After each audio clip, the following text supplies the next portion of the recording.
A Change of Plans. Chapter 9. The Brisbane's house was calm and cozy.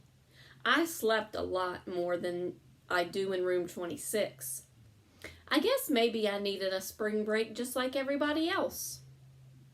Early in the week, Mrs. Brisbane got a call from Casey's mom. I knew that because I could hear Mrs. Brisbane say, "Thanks for calling me back. How is Casey?" And, "I'm glad the doctor said she's fine." That was good news. Mrs. Brisbane listened for a while. Then she said, "If you're free, would you like to come over here so we could talk?" She paused and then said, "Yes, of course, bring Casey. I think Humphrey and Og could use some company." As much as I loved the Brisbanes, it was true. I missed my classmates. After all, I am a classroom pet. Later in the day, the doorbell rang. Mrs. Brisbane led Casey and her mom into the living room. I leaped up and squeaked, Hi, Casey." Even Og splashed around in the water side of his tank. "Boing, boing, boing," he shouted. Casey raced over to see us. She looked unsqueakably happy, as if her stomach didn't hurt at all. She asked if she could put me in my hamster ball, and before I knew it, I was rolling around the room. Mr. Brisbane offered them lemonade, and they all gathered around the living room to talk. "The doctor said that Casey gets very anxious about tests and things like that," Casey's mom said. "Casey told me you suggested deep breathing, which I think is great." "Does it help, Casey?"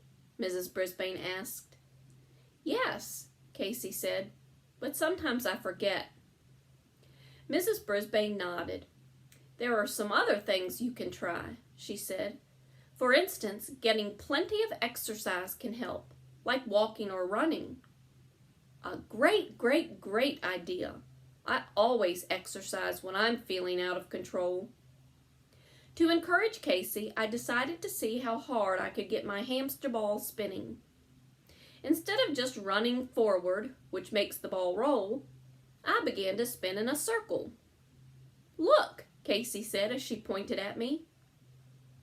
The ball was spinning round and round in a circle. In fact, the whole world was spinning so fast I was a little bit dizzy. "Boing, boing," Og sounded worried. My tummy felt funny, so I stopped my spinning.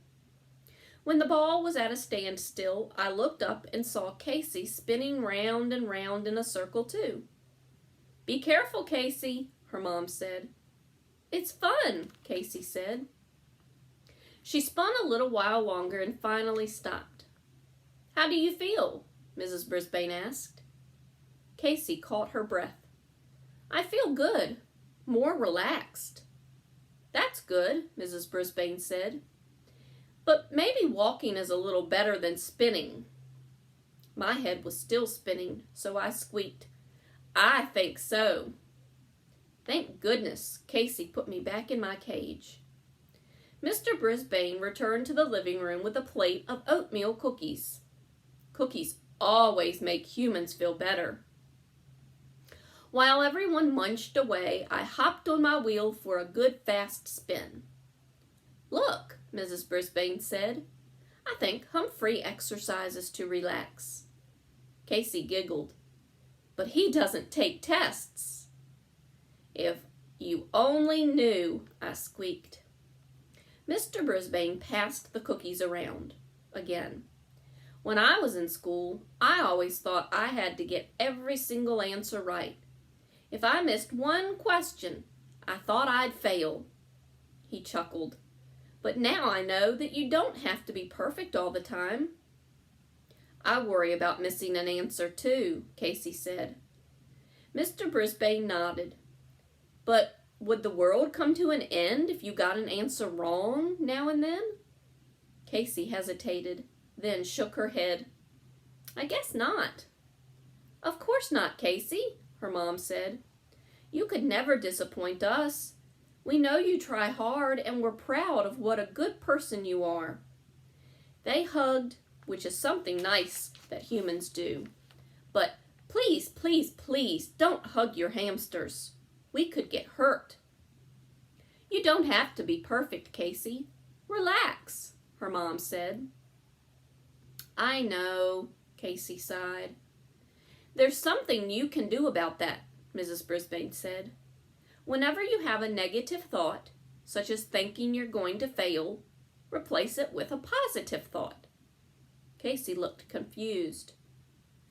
"When you hear that voice in your head saying that you're going to fail, just say to yourself, 'I know I'll do well on the test,'" Mrs. Brisbane said, "because you know you are prepared." "That's a good idea, isn't it, Og?" I squeaked to my neighbor. "Boing, boing," he replied. Suddenly, Casey smiled. "I guess I could do that, because I always study a lot." Her mom smiled too. "Try following Mrs. Brisbane's suggestions. Maybe your stomach won't hurt so much." "I'm going to try those things too," I squeaked. "I'm going to breathe deeply, get plenty of exercise, and replace my negative thoughts with positive ones." I suddenly felt lighter than air. I scrambled up the tree branch, grabbed the top rung of my cage, and started swinging my way from one corner to the next. "Look at Humphrey," Casey laughed. "He's quite a show-off," Mrs. Brisbane said. "A show-off? Not me. I was just following Mrs. Brisbane's suggestions." Casey came over to my cage to watch. "I love you, Humphrey," she said. "You're so funny." "Thanks," I squeaked as I dropped down to the bottom of my cage and did a triple somersault. Casey laughed out loud. "I hope you can come home with me sometime," she said. As I hopped onto my wheel and began to spin, I heard Mrs. Brisbane say something I didn't expect. "Would you like to take him home now?" she asked. "Over spring break?" Casey was speechless. I was speechless. "What do you think?" Casey's mom asked. "Oh, yes," Casey said in a soft voice. "I would love that." "I think Humphrey would love that too," she said. I was still speechless. I'd planned on spending a nice, quiet week with the Brisbanes and Og. Suddenly, that wasn't going to happen. "Do you know how to take care of him?" Mrs. Brisbane asked. "I have some instructions you can take with you." Casey's hands were shaking. "It's a big responsibility," her mom said. "I want to," Casey said. "More than anything. Can Og come with us?" Og hopped up and down. "Boing, boing," he said. I think he wanted to go home with Casey too. "Well, Mr. Brisbane and I would be very lonely without one of the classroom pets," she said. "Let's share." Casey nodded, and before I knew it, her mom carried my cage out to the car. I barely had time to squeak, "So long, Og," on my way out. I did hear a distant boing. All of my friends are excited when I come visit their homes. So am I. But I don't think anyone was ever as excited to take me home as Casey was. She was so excited, she was swinging my cage a little too much for my wobbly tummy. But I understood. "Where should I put him?" she asked as she carried my cage through the door. "In your room, I think," her mom said. "I hope I can take good care of him." Casey set my cage on her desk. "You will," her mom said. "You'll do a hamsterific job," I squeaked. Casey got right to work, filling my water bottle and smoothing out my bedding. She straightened my wheel and gave me some vitamin drops, which are yummy. Later that night, her older sister, Cammie, came in to watch me spin on my wheel. I need exercise too, Casey said as she ran in place. Cammy joined her, and pretty soon the whole room was shaking.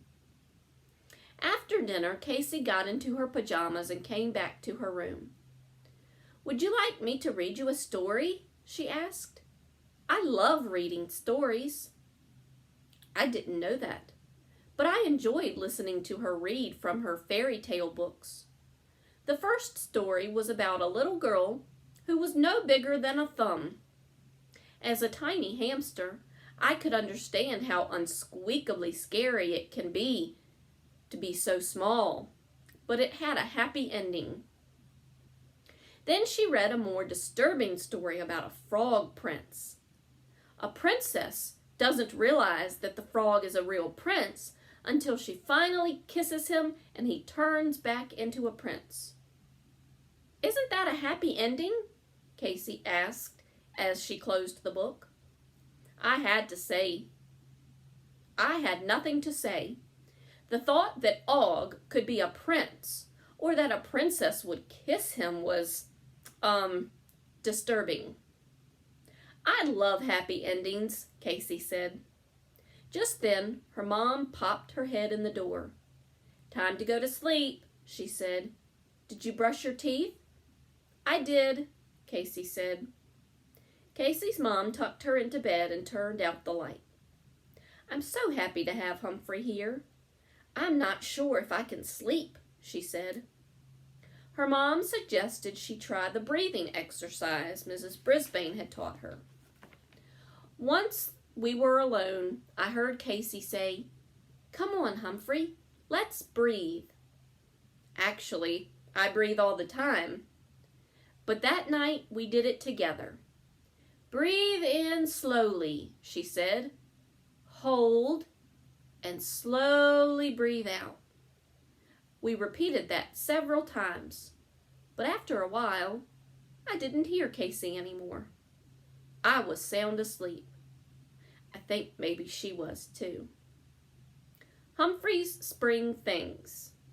We breathe in and out all through the day, but breathing like this makes worries float away